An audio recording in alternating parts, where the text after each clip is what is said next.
যৌথ ফ্যামিলি, যৌথ পরিবারের মধ্যে আমরা আছি। আমি মনে করি যে আমার বাবা দিছে সাচ্ছে, আমার আর দেওয়ার দরকার নাই।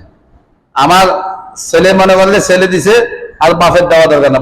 বাবার সম্পদ থাকলে বাবার উপরে ওয়াজিব, ছেলের সম্পদ থাকলে ছেলের উপর ওয়াজিব, এবং কি আমাদের মা বোনদের স্বর্ণ যদি থাকে মা বোনদের উপরেও কোরবানি ওয়াজিব। এখন মা বোনদের উপর কোরবানি ওয়াজিব। অনেক মা বোন আছে, অনেক মা বোন আছে, কিন্তু মা বোনেরা কোরবানি দেয় না। তার উপরে ওয়াজিব আসতেছে যাইতেছে, আসতেছে যাইতেছে। তার হায়াতে জিন্দেগির মধ্যে এরকম আপনার 60 বছর 70 বছর 80 বছর বয়সের মধ্যে আপনার হয়তো 60 বছরে তার উপরে কোরবানি ওয়াজিব আসছে গেছে, আসছে গেছে, খবরে নাই, খবরে নাই। তো এই জন্য নিম্নটা হিসাব করলে আমরা 2011 সালে হিসাব করছিলাম 42,000 টাকা থাকলে কোরবানির দিনে তার উপরে কোরবানি ওয়াজিব। আমি গত সপ্তাহে বিস্তারিত বলছি। আপনি গরু দিয়ে বহু টাকা দিয়ে দেওয়ার দরকার, ছাগল একটা দিয়ে আপনি দিয়ে দেন।